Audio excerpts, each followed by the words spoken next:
नमस्कार, देवभूमि दिन भर देख रहे हैं आप और मैं हूं आपके साथ आशीष प्रमोद गोस्वामी। देश के पहले सीडीएस बिपिन रावत और मधुलिका रावत की अस्थियां वीआईपी घाट पर गंगा में विसर्जित की गई। सीडीएस बिपिन रावत और उनकी पत्नी मधुलिका की अस्थि कलश सैन्य सम्मान के साथ हरिद्वार लाया गया। सीडीएस बिपिन रावत की बेटी कृतिका और तारिणी समेत अन्य परिजनों ने अस्थियां गंगा में विसर्जित की। जनरल रावत के अस्थि विसर्जन के लिए वीआईपी घाट पर तमाम लोग पहुंचे थे। इनमें उत्तराखंड सरकार की तरफ से कैबिनेट मंत्री स्वामी यतेश्वरानंद और धन सिंह रावत भी मौजूद रहे। पूर्व मुख्यमंत्री त्रिवेंद्र सिंह रावत भी वीआईपी घाट पर मौजूद थे। विधानसभा अध्यक्ष प्रेमचंद अग्रवाल, भाजपा प्रदेश अध्यक्ष मदन कौशिक और केंद्रीय रक्षा राज्य मंत्री अजय मिश्रा टेनी भी वीआईपी घाट पर पहुंचे। बता दें कि तमिलनाडु में कुन्नूर के पास हेलीकॉप्टर हादसे में देश के पहले सीडीएस बिपिन रावत ने जान गंवाई। सीडीएस के साथ उनकी पत्नी मधुलिका रावत के अलावा 11 सैनिकों की मौत हुई, जिसको लेकर पूरा देश शोक में डूबा हुआ है।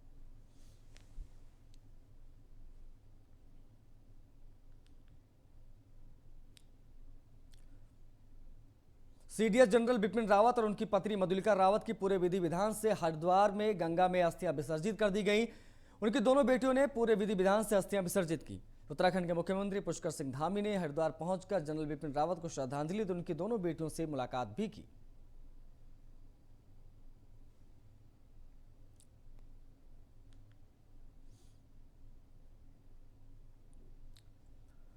तो तमिलनाडु के कुन्नूर में हेलीकॉप्टर हादसे में जान गंवाने वाले सीडीएस जनरल बिपिन रावत और अन्य सैन्य अधिकारियों को लेकर देश बहुत भावुक है।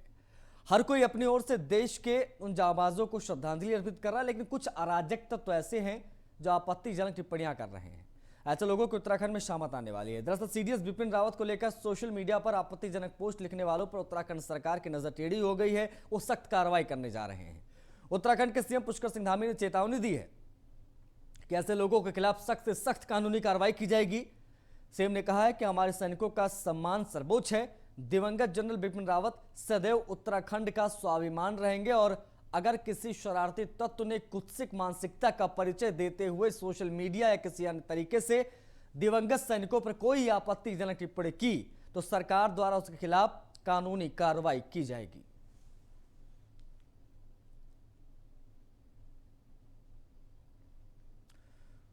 कांग्रेस के वरिष्ठ नेता और पूर्व सीएम हरीश रावत ने कांग्रेस प्रदेश अध्यक्ष गणेश गोदियाल के साथ दिवंगत जनरल सीडीएस बिपिन रावत को श्रद्धांजलि अर्पित की। गैरसैंण में विधानसभा के बाहर कांग्रेस ने सरकार को घेरते हुए एक तीर से 2 निशाने भी साधे।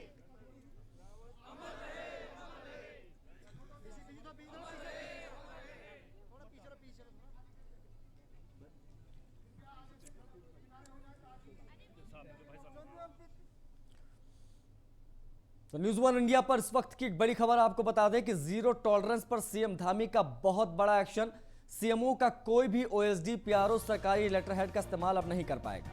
अपने हस्ताक्षर से कोई पत्र भी नहीं जारी करेगा। पीआरओ नंदन सिंह बिष्ट को सीएम धामी ने बर्खास्त कर दिया है। इस वक्त की बड़ी खबर आपको बता दें, अपर मुख्य सचिव आनंद वर्धन ने यह आदेश जारी कर दिया है। खनन से जुड़े वाहन को छोड़ने का पत्र वायरल होने के बाद सीएम का ये एक्शन हुआ है। अपने हस्ताक्षर से कोई पत्र भी नहीं जारी कर सकता। पीआरओ नंदन सिंह बिष्ट को सीएम धामी ने बर्खास्त किया। उसके बाद ये मामला चर्चा में आया। अपर मुख्य सचिव आनंद वर्धन ने यह आदेश अब जारी कर दिए हैं।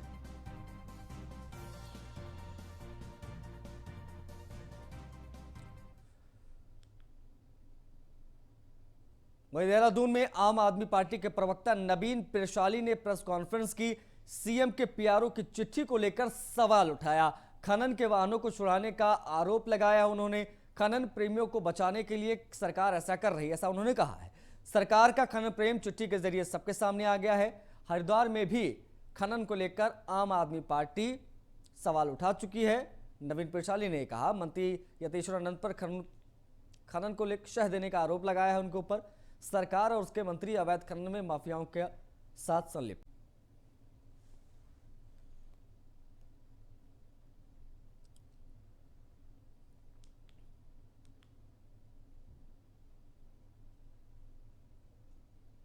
ये चिट्ठी सीधे जनता की अदालत में जाएगी, जहां पर जनता इसका इंसाफ करेगी कि ये मौखिक आदेश इस प्रकार से सरकार दे रही है तो इस सरकार के स्तर को दर्शाती है।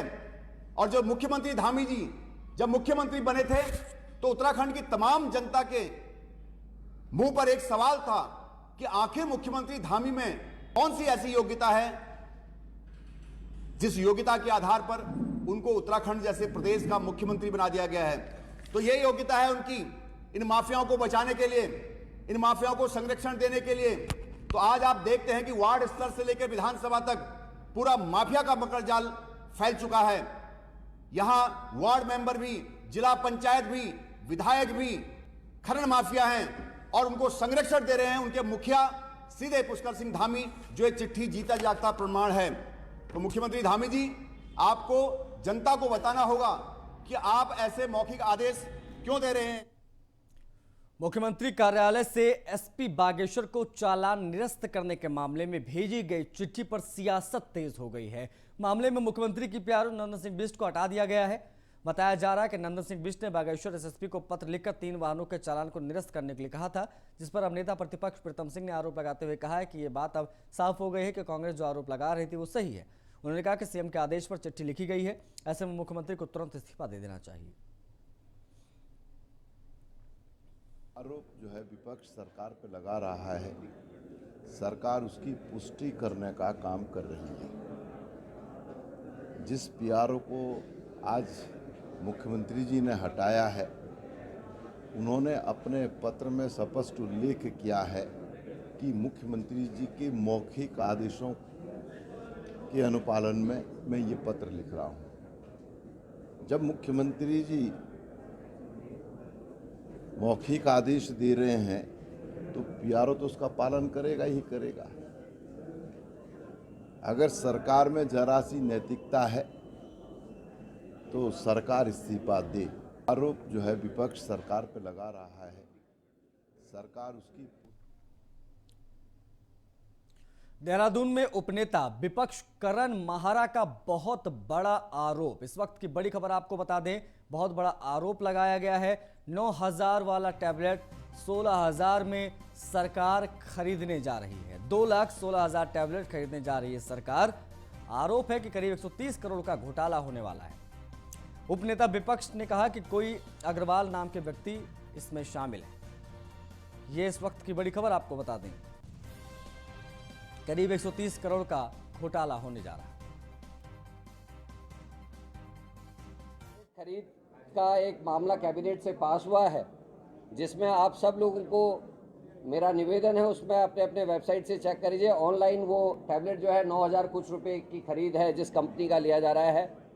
अगर उसमें कुछ स्पेशल अमेंडमेंट्स भी कराएं तो आप और हम सब लोग इन चीज़ों का इस्तेमाल करते हैं। ज़्यादा से ज़्यादा 1,000 या 1,500 रुपये का फ़र्क पड़ना चाहिए। मैं कह रहा हूँ 2 भी 1,000 का फ़र्क पड़े तो भी 11,000 से ज़्यादा का वो टैबलेट नहीं होना चाहिए। और मेरी सुस्पष्ट जानकारी है, सरकार उसको 16,000 के आसपास की कीमत पर खरीदने जा रही है। और ये 2,60,000 टैबलेट की खरीद ये सरकार करने जा रही है। इसमें सीधे सीधे 130 करोड़ रुपए का घोटाला सामने आने की संभावना है। मैं आपके माध्यम से इस बात को लोगों तक पहुंचाना चाहता हूं कि ये गलत काम जो इस राज्य सरकार करने जा रही है ठीक चुनाव से पहले, इसको रोकना होगा। और जो भी अधिकारी और सरकार के जो मंत्री इसमें संलिप्त होंगे उनके खिलाफ कार्रवाई होनी चाहिए। देहरादून में पूर्व मुख्यमंत्री हरीश रावत ने विधानसभा सत्र के अंतिम दिन आखिरकार अपने अंदाज में जहां पुलिस प्रशासन को चौंका दिया। दोपहर में ये संदेश वायरल हो गया कि अवैध खनन के मसले पर हरीश रावत विधानसभा पहुंच रहे हैं। इस सूचना पर विधानसभा के सभी बैरियर बंद करते हुए एंट्री रोक दी गई। हरीश रावत भी कहां मौके से चूकने वाले थे, वो स्कूटी से पहुंच गए। हरदा को रोके जाने की सूचना पर विधायक हरीश धामी और मनोज रावत विधानसभा तिराहे पर पहुंच गए। अंत में हरीश रावत पैदल ही विधानसभा के गेट पर पहुंच गए और जमकर सीएम और सरकार को अवैध खनन के मसले पर घेरते हुए सदन के अंतिम दिन महफिल लूट ली।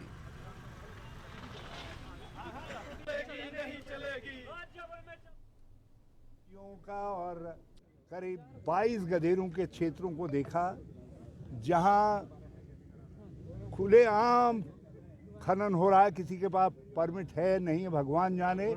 जेसीबीज लगाई गई हैं, पोकलैंड लगाई गई है। दूर दराज के छोटे छोटे जो ग्रामीण रास्ते हैं उनमें भी ट्रॉलर, बड़े बड़े वो कंटेनर, वो उनमें बजरी ढोई जा रही है। कोई देखने वाला नहीं है, पुलिस फोर्स देखने वाली नहीं है। फॉरेस्ट के अधिकारियों से पूछने पर वो कहते हैं हमने कोई अनुमति नहीं दी है। पुलिस के अधिकारी पीठ फेर लेते हैं और यदि बहुत कहो तो हाथ जोड़ देते हैं। तो इस राज्य के अंदर कोई शक्ति तो है जो खुला खनन करवा रही है, खुली हमारी प्राकृतिक संपदा को लूट रही है, घाव लगा रही है। मैंने इसके खिलाफ आवाज़ उठाने के लिए मैंने कहा था कि हम एकांगी तरीके से विधानसभा में आकर के इस प्रश्न को उठाएंगे ताकि मुख्यमंत्री को और इस सरकार को कुछ शर्म आ सके। 16 दिसंबर को देहरादून में कांग्रेस के शीर्ष नेता राहुल गांधी की जनसभा को लेकर तैयारियां तेज हो गई हैं। उसको लेकर तैयारियां चल रही हैं। हल्द्वानी के स्वराज आश्रम में वरिष्ठ कांग्रेस नेता यशपाल आर्य की मौजूदगी में मीटिंग का आयोजन किया गया। इसमें देहरादून में आयोजित होने वाली रैली को सफल बनाने के नैनीताल जिले से करीब 10,000 से अधिक लोगों को जुटाने का लक्ष्य तय हुआ है।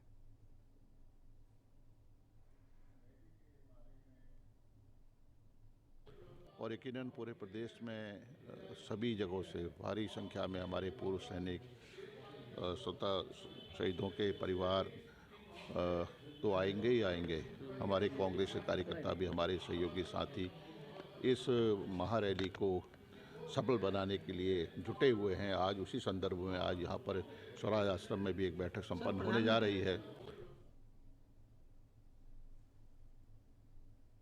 दिसंबर को देहरादून में राहुल गांधी का दौरा प्रस्तावित है, वहीं कांग्रेस भी अपनी तैयारियों में जुटी हुई है। आज हल्द्वानी के स्वराज आश्रम में पत्रकारों को जानकारी देते हुए यशपाल आर्य ने बताया कि आगामी 16 दिसंबर को राहुल गांधी का दौरा देहरादून में प्रस्तावित है। वहीं सीडीएस विपिन रावत को भी श्रद्धांजलि वहां दी जाएगी और जो इनके साथ में जितने जवान शहीद हुए हैं सभी को श्रद्धांजलि वहां पर देने का कार्यक्रम किया जाएगा। तो कहीं ना कहीं सेना से जुड़ा हुआ ये कार्यक्रम पूरा बताया जा रहा है। और आपको बता दें कि उत्तराखंड एक सैन्य बहुल्य राज्य है, तो कहीं ना कहीं कांग्रेस भी अब हमारे जो सेना के जवान हैं उनके बल पर 2022 का विधानसभा चुनाव लड़ने जा रही है। हल्द्वानी से न्यूज़ 1 इंडिया के लिए वैसे। दिल्ली के मुख्यमंत्री अरविंद केजरीवाल 14 दिसंबर को उत्तराखंड दौरे पर आ रहे हैं। वो काशीपुर में एक विशाल जनसभा को संबोधित करेंगे, जिसके लिए आम आदमी पार्टी की तैयारियां तेजी से चल रही हैं।